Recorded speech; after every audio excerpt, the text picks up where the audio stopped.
샘터교회 안중동 목사님께서 이렇게 SNS로 이렇게 보내주신 글인데 많은 성도님들이 이렇게 공감하시고 저한테도 이렇게 보내주신 거예요. 근데 이걸 보면서 제가 느낀 게 좀 있어요. 그게 뭐냐면 이런 거를 우리 성도님들이 잊지 않고 좀 회복하는 시간들을 가졌으면 좋겠다. 이 코로나 가운데 의미하는 것들이 무엇인가. 그래서 우리가 꼭 잊지 말고 이러한 부분들에 회복하면서 이러한 부분들을 간직하면서 이 기간들을 잘 보내야 되지 않을까 하는 생각을 좀 해보았거든요. 그런 의미에서 한번 같이 좀 이 글을 좀 나눠 보려고 해요. 첫 번째는 이 안중동 목사님이 이런 말씀을 해주셨어요. 첫 번째는 집합을 금지하는 것은 소외된 자들과 함께하라는 뜻입니다. 이런 말씀을 해주셨어요. 모여서 선동하거나 힘자랑하지 말고 사람이 그리운 이들의 벗이 되라는 말입니다. 우는 자들과 함께 울고 홀로 외로이 무거운 짐을 지고 가는 이들의 짐을 나누어질 수 있도록 세상은 사랑으로 포근해질 것입니다. 이런 말씀을 하셨는데 우리가 모이지 못하기 때문에 우리가 모여서 뭐 하는 것도 중요하지만 모이지 못하는 이러한 시대 가운데 우리가 기억하고 잊지 말아야 될 것은 무엇이냐면 그리스도의 사명이에요. 사명은 무엇이냐면 소외된 자들과 함께하라는 거예요. 오히려 우리가 모이지 못할 때 소외된 이웃들을 향해서 우리의 관심들이 좀 집중되게 하고 그들을 향해서 기도할 수 있는 시간이 되게 하고 그들과 함께할 수 있는 귀한 시간, 이런 기간이 이 코로나 시대 가운데 우리가 기억해야 되고 또 회복해야 되는 그러한 그리스도인들의 모습인 것 같습니다. 두 번째는 대면 예배를 금지하라는 것은 언제 어디서나 하나님을 바라보라는 뜻입니다. 라는 그러한 말씀이에요. 위안을 얻거나 사람에게 보이려고 예배당에 가지 말고 천지에 계신 하나님을 예배하라는 말입니다. 하나님을 대변할수록 그의 나라와 그의 뜻에 가까이 이르게 될 것입니다. 우리가 대면 예배, 현장 예배 같이 드리지는 못하지만 이것을 통해서 한 번 더 깨닫게 되는 것이 있어요. 그건 무엇이냐면 하나님이 어떤 건물 안에 거하시지 않다는 거예요. 하나님 어디에서나 계시다라는 거예요. 베델은 예배당 안만 베델이 아니라 하나님을 경외하는 자가 있는 곳이 베델이 되는 거예요. 하나님을 예배하고 하나님을 바라보는 곳은 언제나 하나님이 집이 되고 하늘 문이 열리는 장소가 될 것이에요. 그래서 이러한 대면 예배 금지, 현장 예배를 못 모이는 것으로 인해서 물론 가슴 아픈 것도 있지만 우리가 회복해야 될 것은 무엇이냐면 내가 잊었던 것은 이게 아닌가? 우리의 가정이 베델이 되어야 되는데 하나님이 거하시는 예배의 처소가 되어야 되는데 그러지 못한 것이 있었다면 이렇게 우리가 가정 가운데서 예배를 드릴 때 그곳이 베델되게 되는 놀라운 은혜를 회복하는 귀하고 복된 기간들이 되었으면 너무너무 좋겠습니다. 세 번째, 사람과 거리 두기를 하라는 것은 자연을 가까이 하라는 뜻입니다. 사람끼리 모여 살면서 서로 다투지 말고 공기와 물과 자연의 생태계를 돌보며 조화롭게 살라는 말입니다. 자연을 가까이 할수록 마음이 넉넉하여 모든 것을 사랑하게 될 것입니다.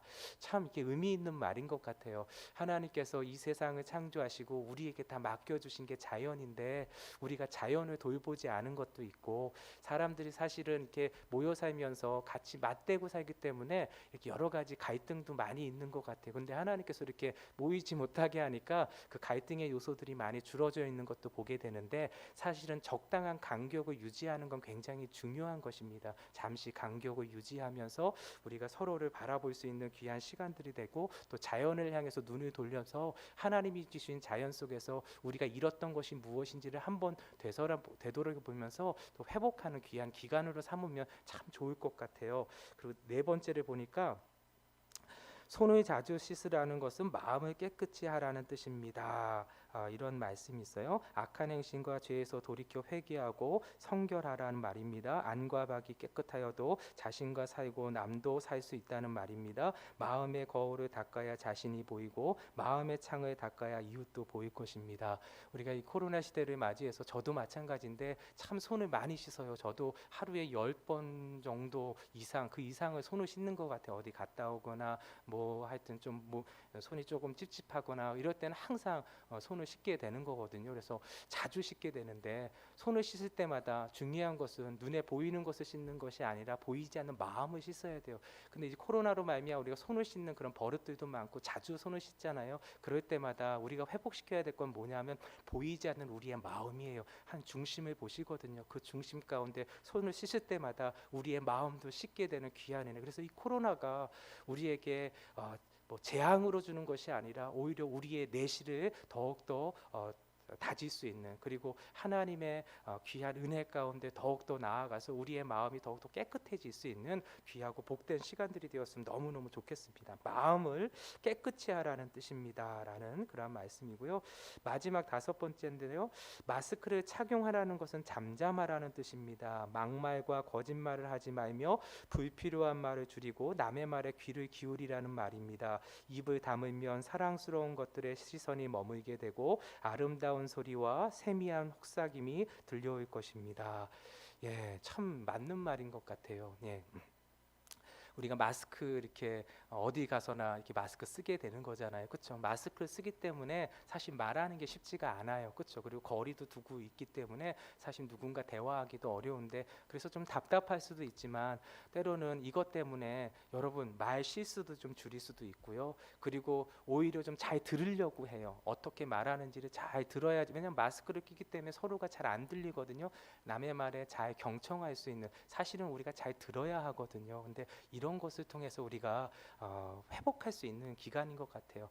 마스크를 씀을 통해서 우리가 듣지 못했던 것이 무엇인지를 깨닫게 하고, 너무 많이 말았던 것에 대해서 말실수가 우리가 많잖아요. 그렇죠? 그런 거에 대해서 우리가 다시 한번 생각해 볼 수도 있고, 저는 사실은 이런 것들을 생각해 보면서 그런 것도 한번 생각해 봐요. 우리가 교회 안에서 사실은 모이지를 못하잖아요. 하나님께서 모이지도 못하게 하고 모여서도 마스크 쓰게 하셔서 대화하지도 못하게 하신 이유가 무엇일까라는 거예요. 하나님의 교회가 예배당에서 모이지도 못하게 하나님께서 허락하신 이유가 무엇인가 하는 거예요.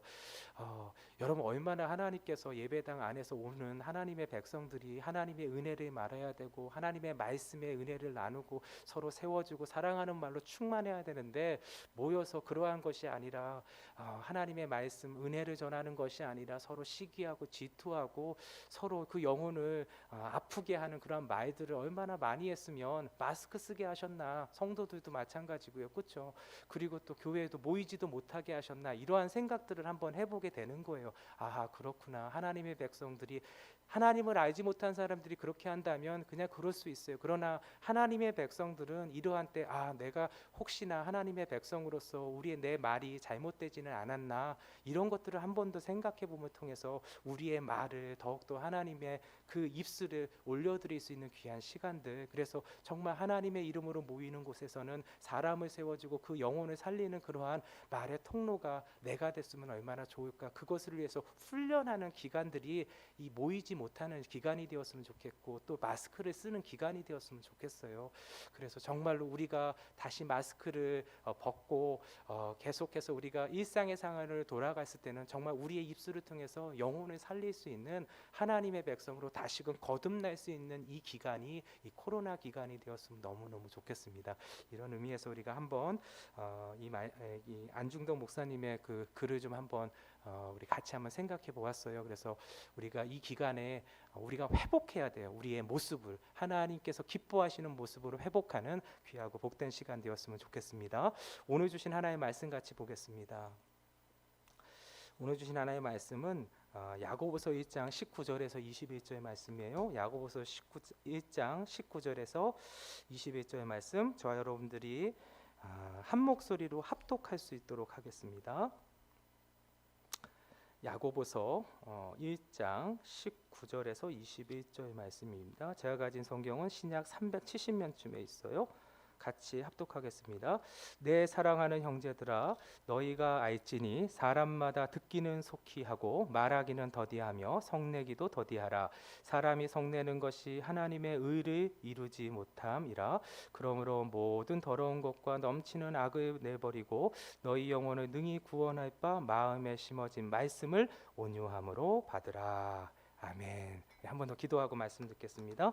살아계신 하나님 감사합니다. 오늘도 수요일을 맞이해서 우리가 하나님 앞에 나와 예배드릴 수 있도록 인도해 주심에 감사합니다.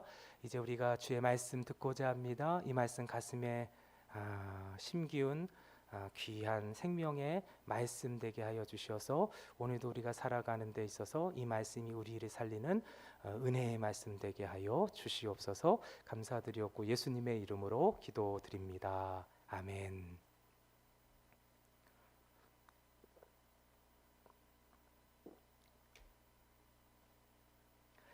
오늘은 경건에 이르는 길, 경건에 이르는 길이라는 제목으로 하나님의 말씀 같이 나누도록 하겠습니다. 여러분, 기독교 신앙의 핵심은 무엇일까요? 기독교 신앙의 핵심은 경건이라고 할 수가 있습니다. 경건을 이루면 다 잃는 거예요. 경건이라는 것은 무엇이냐면 거룩한 삶을 말하는 것입니다. 거룩한 삶을 살아가는 게 기독교의 핵심이에요. 그러니까 하나님을 믿는 자들의 삶의 핵심은 무엇이냐, 삶의 모습은 무엇이냐, 경건이라는 거예요. 거룩한 삶을 사는 것이라는 거예요. 근데 거룩한 삶이라는 게 무엇이냐는 거예요. 경건의 삶이 무엇이냐는 거예요. 거룩한 삶, 경건의 삶은 여러분 단순히 착한 일을 행하는 사람이 아니에요. 착한 일을 행하는 것, 그리고 도덕적으로 선한 그러한 삶을 사는 것을 경건이라고 하지 않아요. 기독교에서 말하는 경건은 그 기준이 있어요. 기준은 무엇이냐면 하나님이에요. 하나님이 보시기에 경건한 삶이라는 거예요. 세상이 보는 도덕적인 그러한 삶이 아니라, 세상이 말하는 그러한 착한 삶이 아니라 하나님이 기준이에요. 그래서 경건에 이르는 길이 무엇이냐면 하나님을 바라보고 하나님을 따르고 하나님이 기뻐하시는 삶을 살아가는, 곧 하나님을 사랑하는 삶을 살아가는 게 경건의 삶인 거예요. 그러니까 하나님이 없는 삶은 경건하고는 전혀 이렇게 연관이 되어 있지 않아요. 이 기독교 안에서는. 그래서 경건한 하나님의 백성, 거룩한 하나님의 백성이라는 것은 늘 하나님과 관련돼 있어요. 하나님 안에 거야 되는 것이고, 하나님 편에 서 있는 것이고, 하나님과 함께 동행하는 것이 경건한 삶을 사는 삶이라는 거예요. 그러니까 하나님이 없는 삶은 아무리 도덕적으로 이렇게 선하고 도덕적으로 높은 위치에 있다 할지라도, 모든 사람이 그거에 대해서 인정하고 그거에 대해서 존경한다 할지라도 그것은 하나님이 말씀하시는 경건과 하나님이 말씀하시는 거룩과는 전혀 관계가 없는 거예요. 기독교에서 말하는 것은 하나님과 관계되어 있어요. 하나님 안에 거해야 되는 거예요. 하나님을, 그래서 경건을 뭐라고 말하냐면 정의를 하는 게 무엇이냐면 경건은 하나님을 추구하는 삶이에요. 하나님을 추구하는 삶이 경건이라고 할 수가 있습니다. 그래서 예수 그리스도를 믿음으로 말미암아 하나님의 자녀가 된 하나님의 백성들은 이 경건이 시작된 거예요. 경건이 시작된 거예요. 하나님을 바라보며 하나님을 따르며 하나님이 기뻐하시는 그 삶을 살아갈 수 있는 그 길이 열리게 되고 문이 열리게 된 삶을 시작하게 된 게 예수 그리스도를 믿는 믿음의 삶인 것입니다. 사실은 이 예수 그리스도로 말미암아 이것이 회복된 거예요. 사실은 인간을 하나님께서 창조하실 때 이 경건의 삶을 살아갈 수 있는 인생으로 만드셔서 디자인을 그렇게 하셨어요. 그래서 인생이 하나님을 바라보며 하나님을 따르며 하나님을 기뻐하시는 삶을 살아갈 때, 하나님을 사랑하는 삶을 살아갈 때 비로소 행복을 누릴 수 있도록 하나님께서 인생을 그렇게 디자인하신 것입니다. 참된 행복은 어디에서 누릴 수 있냐? 경건의 길에 나아가고 이를 때에 우리는 참된 행복을 누릴 수 있는 것입니다. 이것을 예수 그리스도로 말미암아 시작되게 하신 거예요. 시작된 것이지 완성된 게 아니에요. 그래서 예수 그리스도를 믿는 하나님의 백성들, 하나님의 자녀들, 성도들은 지금부터 우리가 살아가야 될 삶의 길이 어떤 길이냐? 경건의 삶을 살아가는 삶이 시작된 거예요. 경건에 이르는 길로 나아가는 삶이 시작된 거예요. 마치 이런 거하고 똑같은 거예요. 근육을 키우기 위해서는, 우리가 근육 키우기 위해서 이제 운동을 하잖아요. 헬스장에도 가고 그러잖아요. 헬스장에 갈 때 여러분, 근육을 키운다는 게 헬스장 간다고 해서 근육이 키워지지가 않아요. 근육을 만들려면 꾸준하게 운동을 해야 돼요. 열심히 운동해야 돼요. 여러분, 근육은 여러분 땀과 인내에 비례해요. 흘린 만큼, 땀을 흘린 만큼 근육이 만들어지는 거예요. 그리고 인내한 만큼 근육이 유지될 수가 있는 거예요. 계속 꾸준히 하는 만큼 계속 그 근육을 유지할 수가 있는 거예요.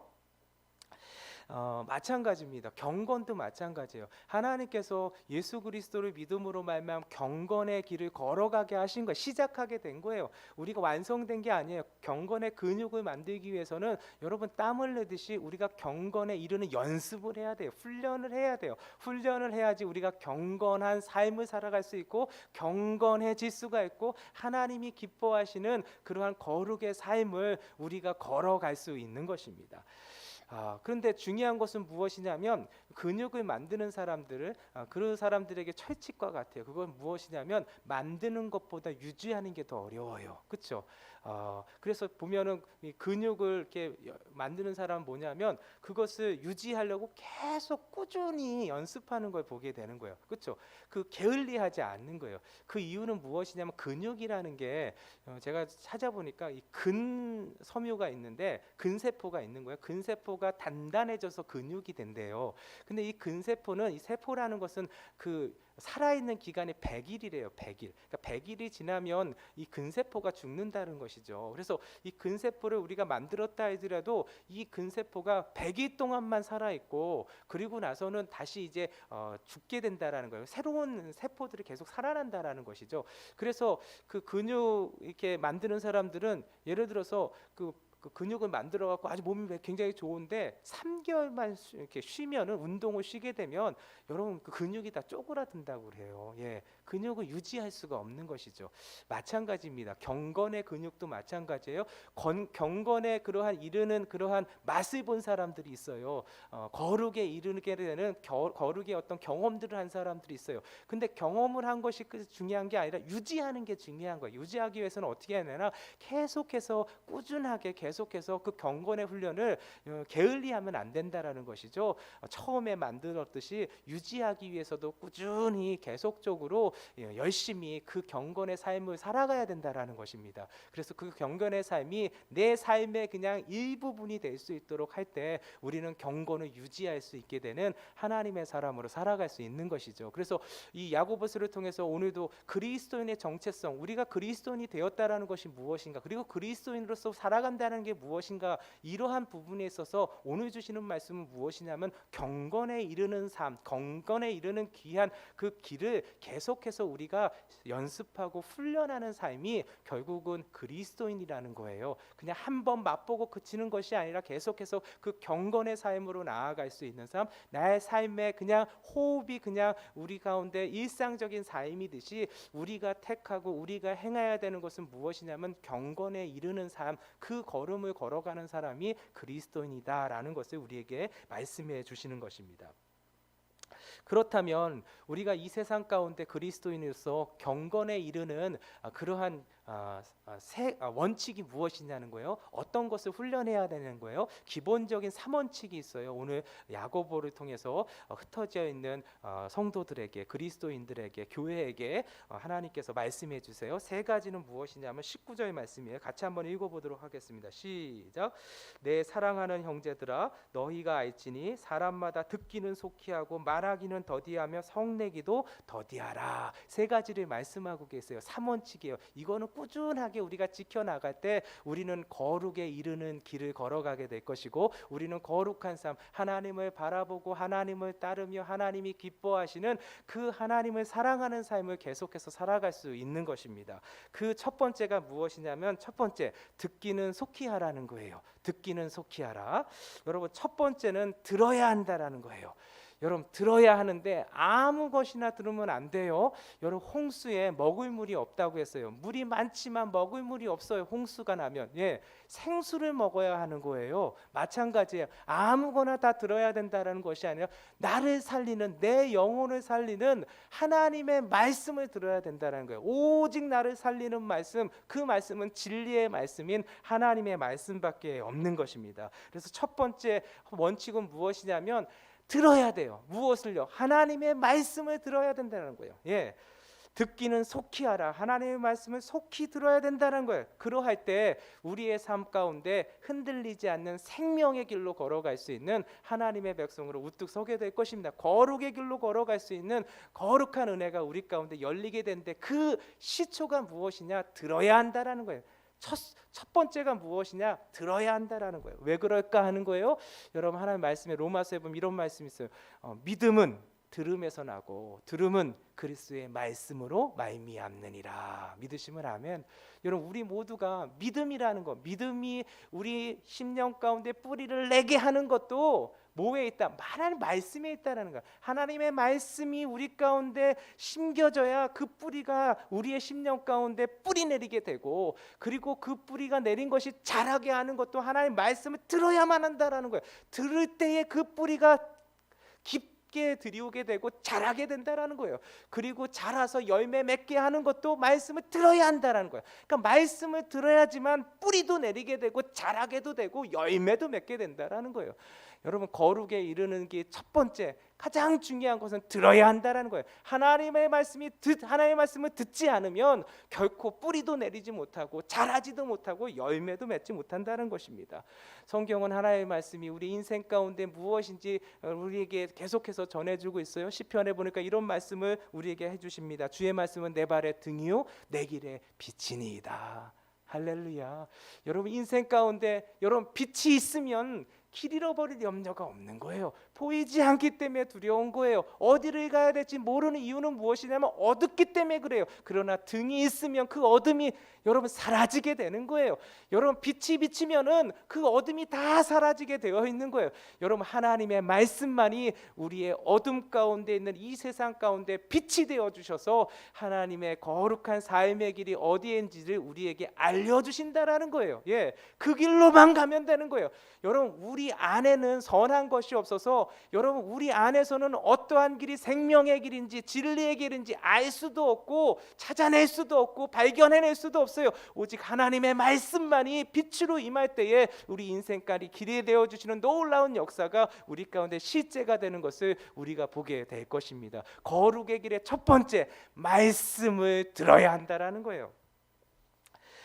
그래서 바울 사도는 데살로니가 교회에 이런 말씀을 전해요. 어떤 말씀을 전하냐면 이렇게 말씀하고 계세요.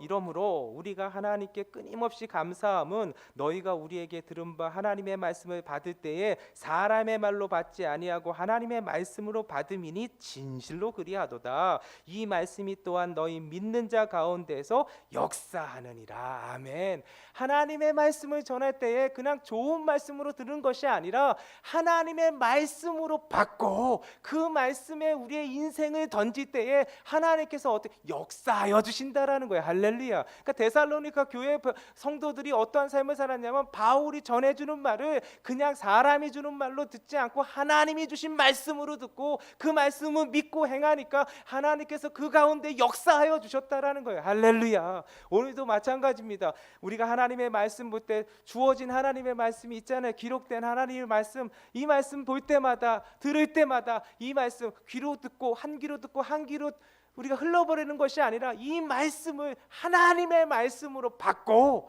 이 말씀에 우리의 삶을 두고 이 말씀대로 지켜 행할 때에 여러분, 우리의 삶 가운데 이 말씀은 우리를 지키시는, 우리를 보호하시는, 우리를 인도하시는 생명의 말씀 되게 하시는 놀라운 역사를 오늘도 우리 가운데 펼쳐주실 줄 믿으시기 바라겠습니다. 그래서 이 듣는다라는 것은 무엇이냐면 이렇게 속히 들으라고 하시잖아요. 듣기는 속히 하라 했는데 하나님의 말씀을 듣는다, 이것은 단순히 듣는 것이 아니에요. 그 말씀에 내 인생을 둘 때에, 인생을 둔다라는 게 무엇이에요? 그 말씀, 들은 말씀대로 지켜 행할 때라는 거예요. 그래서 예수님도 우리에게 말씀하시잖아요. 예수님이 제자들에게 말씀하신 게 무엇이냐면 그러므로 누구든지 이 말을 듣고 행하는 자라야 그 집을 반석 위에 지은 지혜로운 사람 같으리니 말씀하셨어요. 그러니까 듣는 것으로 끝나는 것이 아니라 이 듣는 것대로 행하는 자라야 지혜로운 사람이 된다라는 거예요. 어떠한 상황 가운데서 끄떡없는 하나님의 백성으로 우뚝 서게 될 것이다. 예수님도 말씀하셨어요. 요한계시록에 보면 요한이 이러한 기록을 남겨요. 이 예언의 말씀을 읽는 자와 듣는 자와 그 가운데 기록한 것을 지키는 자는 복이 있나니 때가 가까움이라. 여러분, 마지막 때에는 어려움들이 많을 거예요. 근데 이 어려움 속에서 복된 자가 있다는 거예요. 하나님의 복이 임하는 자가 있다라는 거예요. 그 복이 어떤 자에게 임하느냐? 이 예언의 말씀을, 하나님의 말씀을 읽는 자와 듣는 자와 그 가운데 기록된 것을 지키는 자가, 할렐루야. 그러니까 읽고 듣는 것으로 끝나는 것이 아니라 그 말씀대로 지키는 자에게는 아무리 어려운 상황 가운데서라도 그 상황이 마지막 그러한 상황이라 할지라도 그 상황 속에서 복된 인생 되게 하나님께서 인도하여 주신다라는 거예요. 할렐루야. 오늘도 여러분, 경건에 이르는 길의 첫 번째는 무엇이냐? 거룩한 삶으로 나아가는 그리스도인의 삶의 첫 번째, 하나님의 말씀을 들어야 한다라는 거예요. 그 말씀대로 행해야 된다라는 거예요. 그러할 때 우리는 첫 걸음을 뛸 수가 있는 거예요. 그 첫 걸음이 하나님의 말씀을 듣는 데서부터 시작된다라는 것입니다. 경건에 이르는 첫 번째, 그것은 속히 하나님의 말씀을 듣는 것입니다. 첫 번째라는 거예요. 두 번째는 무엇이냐면 말하기를 더디하라 그러는 거예요. 우리가 속히 해야 될 것은 하나님의 말씀을 듣는 거예요. 근데 하나님께서 우리에게 더디해야라는 것을 또 말씀하세요. 조심해야 하는 것을 말씀하세요. 그것을 두 가지를 말씀하는데 그 중에 하나가 무엇이냐면 말하는 것을 더디하라는 거예요. 예, 말하기를 더디하라는 거예요. 여러분, 경건의 삶을 추구하는 하나님의 백성들이 여러분 늘 조심해야 되는 것은 무엇이냐면 이 말이에요. 말. 여러분, 우리가 실수하는 거의 거의 대부분은 어디에 있냐면 말 실수예요. 예. 여러분, 하나님의 사람들, 그리스도인들이 행함으로 인해서 실수하는 것은 그렇게 많지 않아요. 여러분, 말로 실수하는 게 얼마나 많은지 몰라요. 여러분, 말이 얼마나 굉장한 큰 영향력을 끼치냐면 말 한마디에 천냥빚도 갚잖아요. 그렇지만 말 한마디에 한 사람의 영혼을 죽이기도 합니다. 그만큼 무서운 게 말이에요. 말. 그래서 하나님의 백성이 경건에 이르는 삶을 살아간다는 것은 무엇이냐면 여러분, 말을 조심하라는 거예요. 그래서 말하는 것을 보면은 이 사람의 경건의 레벨이 어느 위치에 있는지를 보게 되는 것입니다. 여러분, 이것을 우리가 기억해야 되는데 무엇이냐면 여러분, 우리는 완전하지가 않아요. 그래서 늘 무엇이냐면 말에 실수를 할 수 있는 그러한 가능성들이 농후한 게 우리예요. 역시 우리가 육신의 장막을 덧입고 있는 한 여러분, 말 실수에서 자유로운 사람은 단 한 명도 없습니다. 누구도 다 말 실수할 수 있고 어긋나는 말을 할 수밖에 없는 그러한 가능성이 늘 존재하고 있는 거예요. 그것을 인정해야 되니까 여러분, 내가 완전하다고 그렇게 말할 수가 없어요. 늘 나는 부족하고 늘 나는 실수할 수 있는 사람이라는 것을 인정하고 시작을 해야 되는 거예요. 예. 그래서 어떻게 해야 되냐? 말 조심을 해야겠다. 그래서 이게 야고보서에 보면 3장에 보면 입에 재갈을 물리라고도 했어요. 그만큼 여러분, 성도들에게 뭐라고 말하냐면 입에 재갈을 물리라고 한 거예요. 그렇죠? 예, 그만큼 이 말 실수가 크다라는 거예요. 그래서 우리가 말을 많이 하는 게 중요하지 않아요. 말을 적게 하는 게 오히려 어리석은 것이 아니라 지혜로운 자의 모습인 것입니다.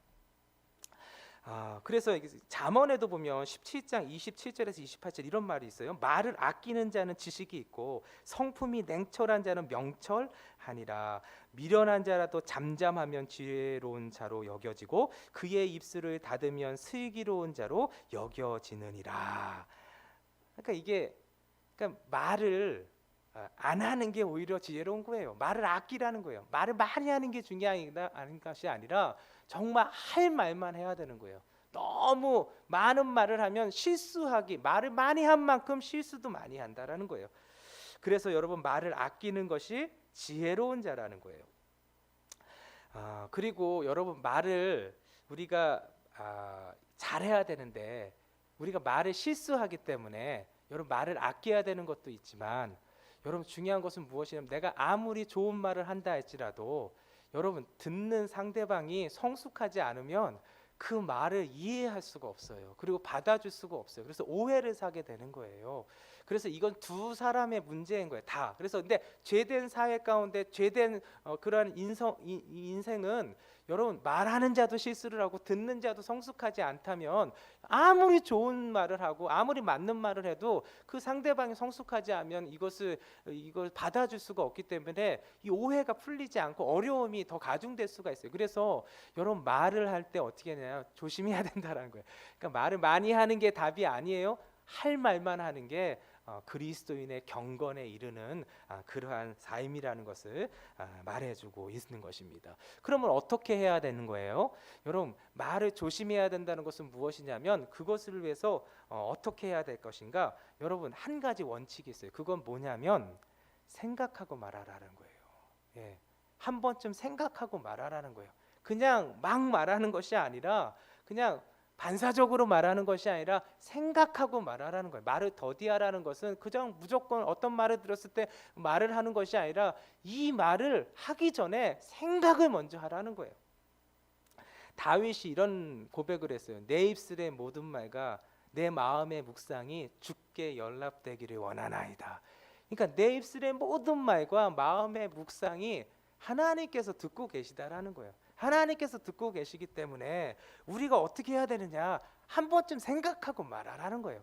예. 그리고 이 말을 하나님이 듣고 계신다, 이것을 늘 기억하라는 거예요. 조급하게 내가 말을 하는 것이 아니라 하나님이 듣고 계신다. 그래서 사실은 이게 필요해요. 무엇이 필요하냐면, 생각하고 말한다는 것은 무엇이냐면 하나님이 기뻐하시는 말인지에 대한 부분들을 생각하는 거예요. 무엇을 생각하느냐, 이 말을 통해서 내가 이거 얻을 것, 이것이 아니라 이 말이 하나님의 기쁨이 될 것이냐, 하나님께 이 말이 하나님께 영광을 가리게 되는 말일 것인가, 이것이 하나님이 들었을 때에 옳다고 하시는 말씀인가, 이것을 생각하고 말하라는 거예요. 그냥 내 위주로 말하는 것이 아니라 상대방 위주로 말하는 것이 아니라 이것이 하나님께 기쁨이 되느냐, 이것이 하나님께 영광이 되느냐, 하나님이 지금 이곳에 계시다라는 것을 우리가 인정하고 우리가 그 말을 할 수 있는 생각을 하라는 거예요. 그래서 이 말은 결국은 우리 그런 말이 있잖아요. 코람데오라는 말이 있잖아요. 하나님의 면전 앞에서, 하나님 얼굴 앞에서.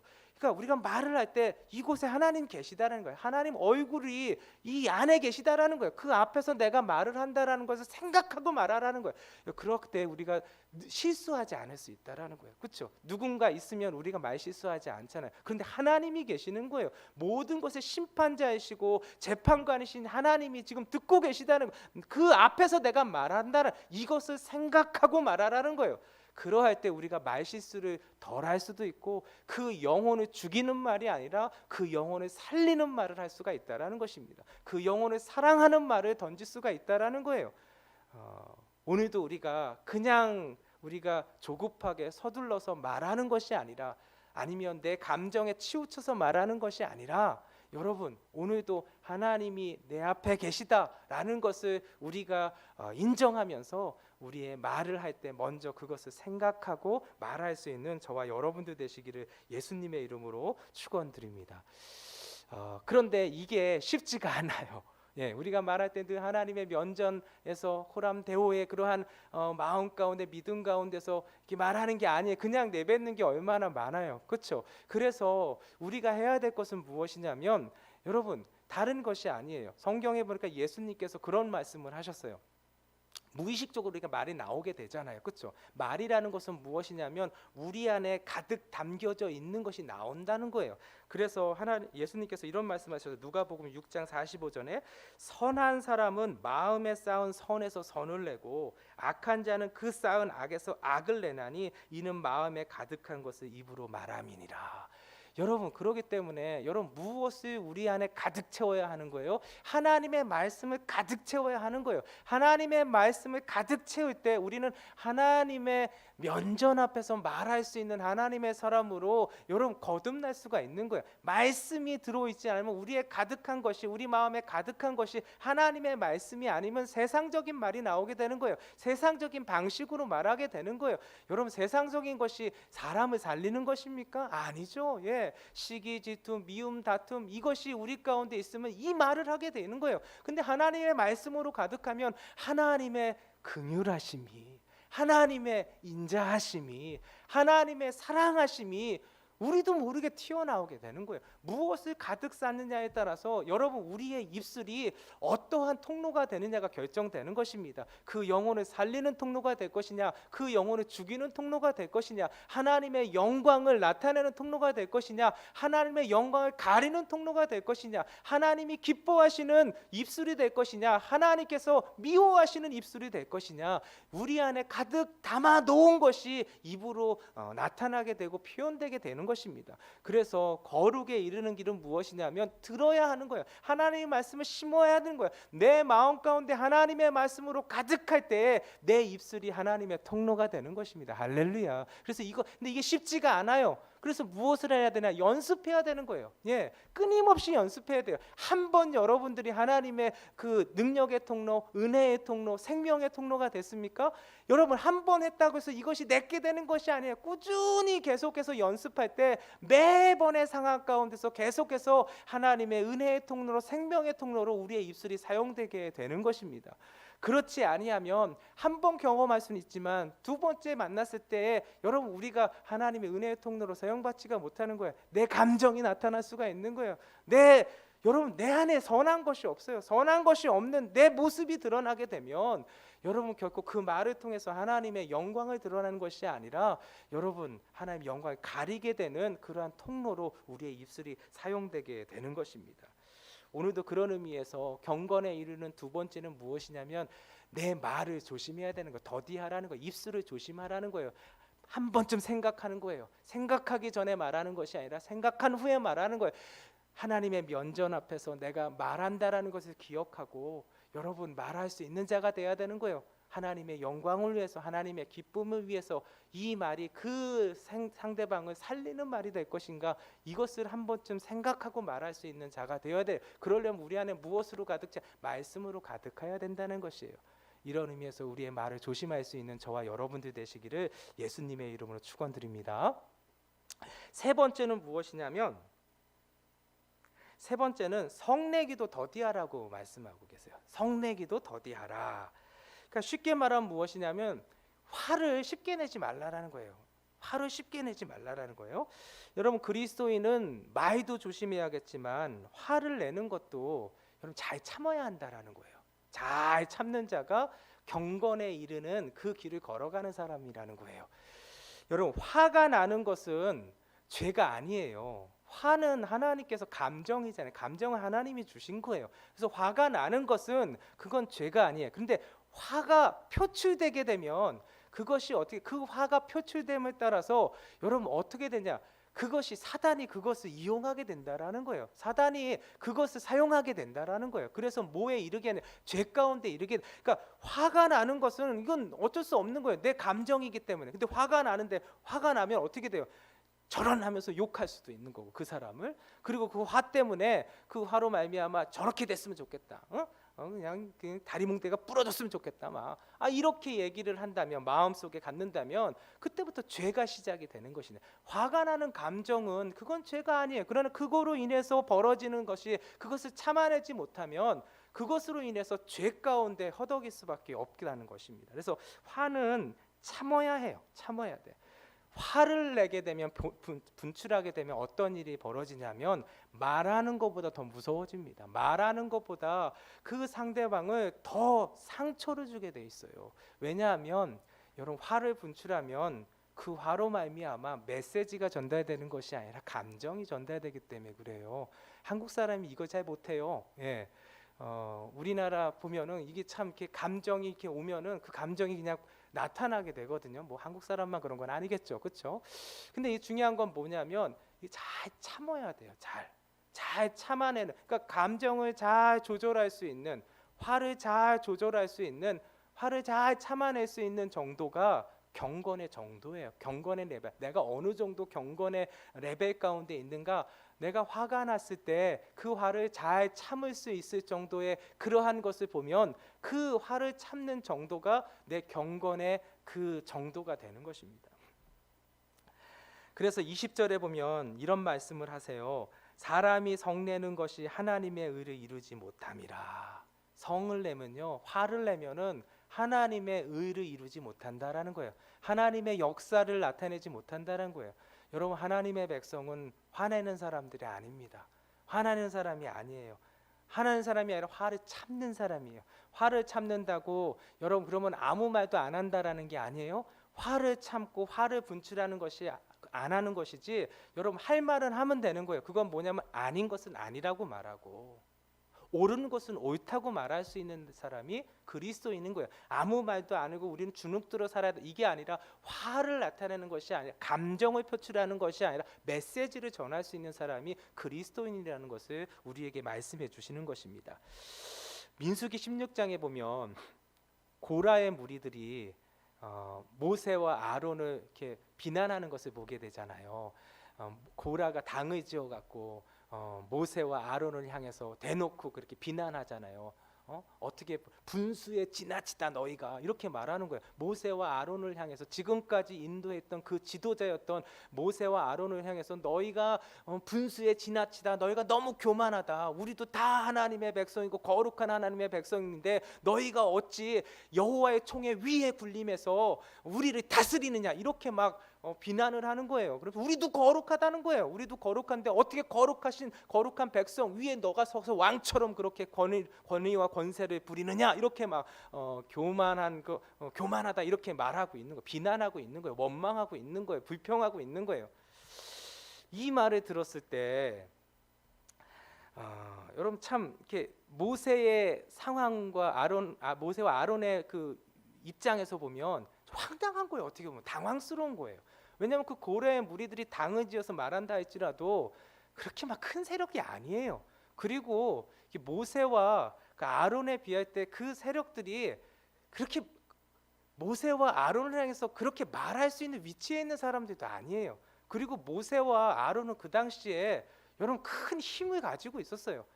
그냥 힘으로 제압할 수 있는 그러한 힘과 권세를 가지고 있었던 사람이 모세와 아론이었어요. 사실은 그렇잖아요. 그냥 무시해버릴 수도 있고 힘으로 제압할 수도 있어요. 사실 그럴 만한 힘과 권세가 모세에게 없었던 게 아니에요. 그런데 모세와 아론이 행한 것을 보면은 그렇게 비난하고 그렇게 원망하고 할 때, 어이가 없는 일들이 벌어졌을 때 모세와 아론은 그들을 향해서 비난하지 않았어요. 그들과 싸우지 그들에 대해서 화내지 않았어요. 오히려 어떻게 했냐면 하나님 앞에 엎드렸던 것을 보게 돼요. 아니 저들이 왜 저럴까 하면서 하나님 앞에 엎드렸어요. 그들을 향해서 대항하고 화낸 것이 아니라 그냥 엎드렸어요. 그랬더니 성경에 보면 어떻게 하나님께서 임하여 주셔서 그 모든 것을 그냥 하나님께 풀어주시잖아요. 해결해 주시잖아요. 하나님께서 누가 옳은지에 대해서 판결해 주시잖아요. 누구의 손을 높이 들어주세요? 화를 내지 않았던 모세의 손을 높이 들어주시는 거예요. 여러분 하나님의 백성은 화내는 사람이 아니에요. 여러분 왜 화를 안 내도 되냐면 하나님이 해결해 주실 것인가 믿으시면 아멘. 그러니까 하나님의 백성들 억울할 수 있어요. 이렇게 억울함을 당해야 됩니까? 이렇게 말할 수도 있어요. 그런데 여러분 하나님의 백성은 이 땅에 살아가면서 억울하지 않은 그러한 길을 걸어가는 사람이 아니에요. 억울한 길 걸어가는 사람들이 하나님의 백성이에요. 예수님이 걸어가신 길이 억울한 길이잖아요. 예수님이 죄 있어서 십자가에 못 박히셨어요. 여러분 십자가에 당시에 못 박히는 사람들은 어떤 사람이면 중역죄들이네요. 살인 아주 못된 짓을 한 살인을 저지른 그런 강도들이나 이런 사람들이나 그 십자가에 못 박히는 사람인데 못 박히게 되는데, 예수님이 무슨 죄를 지었다고 십자가에 못 박히심을 당하겠어요? 억울한 삶이에요. 그렇죠? 그런데 예수님 뭐라고 하시지 않았어요. 화내지 않으셨어요. 그냥 그 억울함을 감당하신 분이 예수님이셨어요. 예수님 믿는 사람들은 이 땅 가운데서 억울한 일을 겪지 않는 사람이 아니에요. 억울한 일 걸어가는 거예요. 근데 중요한 것은 무엇이냐면 하나님께서 누구의 손을 들어주시냐가 중요한 거예요. 억울한 자의 손을 들어주시는 거예요. 하나님께서. 하나님 다 보고 계시는 거예요. 그래서 우리가 해야 될 것은 무엇이냐면 화를 내는 자가 아니라는 거예요. 성내는 자가 아니라는 거예요. 경건의 길을 이루는 사람 부당한 일을 당할 수도 있어요. 억울한 일을 당할 수도 있어요. 화를 내는 사람이 아니라 우리의 것 말할 수는 있어요. 아니면 아니다, 그것은 옳지 않다 말할 수 있어요. 그렇지만 감정을 표출하는 자가 아니라 감정을 다스리고 우리는 할 말만 할 수 있는 사람이에요. 근데 그러면 누가 풀어주신다는 거예요? 하나님이 풀어주신다는 거예요. 믿으시면 아멘. 그래서 하나님께서 약속하신 것이 있어요. 어떤 것을 약속하셨냐면 로마서에 보면 이런 말씀을 하셔서 내 사랑하는 자들아 너희가 친히 원수를 갚지 말고 하나님의 진노하심에 맡기라. 기록되었을 때 원수 갚는 것이 내게 있으니 내가 갚으리라. 주께서 말씀하시느니라. 내가 갚는 게 아니에요. 하나님이 갚아주세요. 그래서 우리가 해야 될 것은 무엇이냐? 노하기를 더디하는 거야. 참는 거예요. 오늘도 참는 거예요. 어제도 참았습니까? 오늘도 참는 거예요. 참는 자가 복된 거예요. 참는 자의 손을 하나님께서 들어주세요. 그리고 모든 것을 다 하나님께서 공평하게 하나님께서 판결해 주실 것입니다. 그래서 우리가 해야 될 것은 노하기를 더디하는 거예요. 근데 이게 하나님의 성품이에요. 그러니까 하나님을 닮아가는 자는 어떻게 하나님의 성품을 닮아가는 것이잖아요. 성경에 보니까 이렇게 말씀하고 계세요. 시편 145편 8절이에요. 여호와는 은혜로우시며 긍휼이 많으시며 노하기를 더디하시며 인자하심이 크시도다. 그러니까 하나님의 성품이 무엇이냐면 노하기를 더디한다라는 거예요. 우리가 그런 것이 있어요. 나는 선천적으로 화를 잘 내는 성격이야. 뭐 이런 분이 계세요. 선천적으로 화를 잘 내. 그렇지만 뒤끝은 없어. 뭐 이렇게 얘기하시는 분들이 계실 수 있어요. 화를 잘 내는 게 여러분 자랑이 아니에요. 성도가 되고 그리스도인이 됐다라는 것은 무엇이냐면 여러분 선천적으로 화를 잘 내시는 분일 수도 있어요. 하지만 주님을 닮아가면 닮아갈수록 여러분 어떻게 돼요? 주님처럼 되는 거예요. 여러분 하나님이 어떤 분이시라고 했어요? 노하기를 더디하시는 분이라고 했어요. 여러분 주님을 알고 주님의 말씀으로 가득하면 벼가 익으면 고개를 숙이듯이 여러분 벼가 처음에는 꼿꼿이 서 있어요. 하지만 열매를 품으면 계속해서 어떻게 고개를 숙이게 되어 있는 거예요. 하나님을 알고 하나님을 경험하고 하나님을 닮아가 보면 닮아갈수록 큰 바의 얼굴처럼 어느새 내 모습이 나도 모르게 주님을 닮아가게 되면 여러분 주님처럼 변하는 거예요. 근데 주님이 어떤 분이시냐? 하나님은 노하기를 더디하시는 분이시라는 거예요. 그러니까 오늘도 우리가 경건에 내가 어느 정도 참고 있느냐가 내가 정말로 하나님 앞에서 어느 정도 위치에 서 있느냐를 바로 보여주는 그러한 바로미터가 되는 거예요. 오늘도 경건에 이르는 길이 무엇이냐? 성내기를 더디하는 거예요. 이것이 또한 하나님께서 지혜로운 길이라고 말씀하시는 거예요. 잠언 14절 17절에 보니까 노하기를 속히 하는 자는 어리석은 일을 행하고 악한 계교를 꾀하는 자는 미움을 받느니라 말씀하셨어요. 14장 29절에는 노하기를 더디하는 자는 크게 명철하여도 마음이 조급한 자는 어리석음을 나타내느니라. 그리고 16장 32절에 이런 말씀을 하셔요. 노하기를 더디하는 자는 용사보다 낫고 자기의 마음을 다스리는 자는 성을 빼앗는 자보다 나으리라. 그러니까 정말 하나님의 백성으로 하나님께서 손을 높이 드는 자는 누구냐면 참는 자라는 거예요. 오늘도 경건에 이르는 세 번째 원칙이 무엇이냐? 여러분 참는 거예요. 어려운 일이 있을 수 있어요. 마음 상하는 일이 있었어요. 나를 감정 가운데서 화나게 하는 일들이 있을 수가 있어요. 그러할 때마다 여러분 참는 은혜가 있었으면 좋겠어요. 어제 실패했다고 해서 여러분 우리가 오늘 좌절하는 것이 아니라 오늘도 다시 또 트라이 하는 거예요. 오늘도 훈련하는 거예요. 연습하는 거예요. 참는 거 연습하는 거예요. 어제 성공했습니까? 그렇다고 우리가 완전해지는 게 아니라 오늘도 연습해야 되는 거예요. 참는 것을 연습해야 되는 거예요. 그러할 때 우리가 어느새 우리도 모르게 주님 닮아가게 되는 귀한 은혜가 있게 될 줄 믿습니다. 세 가지 말씀드렸어요. 여러분 첫 번째는 뭐냐면 말씀을 속히 들어야 된다는 거예요. 하나님의 말, 그게 첫 번째. 말씀 듣는 게 첫 번째예요. 그 말씀을 듣고 한 귀로 듣고 한 귀로 흐르는 것이 아니라 그 말씀을 지켜 행할 때에 우리는 경건에 이르는 첫 걸음을 뛸 수가 있다라는 거예요. 그리고 우리가 조심해야 될 게 두 가지가 있다고요. 입을 조심해요. 말하는 걸 조심해야 돼. 그게 경건에 이르는 그 기본적인 원칙이라는 거예요. 두 번째 원칙이라는 거예요. 하나님의 면전 앞에서 하나님의 얼굴 앞에서 내가 말하고 있다라는 거예요. 그래서 하나님의 기쁨이 되고 영광이 되는 말을 할 수 있었어요. 그래서 그 영혼을 살릴 수 있는 말을 하는 자들이 하나님의 백성의 입술이라는 거예요. 그러한 삶을 살아가는 게 경건한 삶을 살아간다라는 거예요.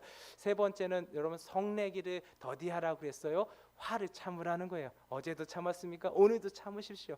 여러분 참는 대상이 저 멀리에 있는 사람들이 아니에요. 결국은 나와 함께 있는 사람이에요. 나와 얼굴을 맞대는 사람이고 나와 그 옆에서 이렇게 부둥키는 사람들이에요. 결국은 나하고 부둥키지 않는 사람한테 화를 내지 않아요. 그렇죠? 나하고 부둥키는 사람하고 결국 그 화가 나는 거야. 그 사람에 의해서. 그러할 때 여러분 가장 가까운 사람들 아니겠어요? 가정에 있는 가족들이 될 수도 있고 내 일터에서 만나는 사람일 수도 있고 내가 알고 있는 이웃들일 수도 있는 거예요. 이 사람들과의 관계 속에서 여러분 화를 내는 자가 아니라 하나님의 은혜를 전할 수 있는 하나님의 사람으로 우뚝 서게 됨을 통해서 우리의 거룩한 삶을 통해서 경건의 삶을 통해서 주님을 나타내고 보일 수 있는 저와 여러분들의 삶이 되기를 예수님의 이름으로 축원드립니다. 오늘 말씀 기억하면서 한번 기도했으면 좋겠습니다. 경건에 이르는 길, 그것은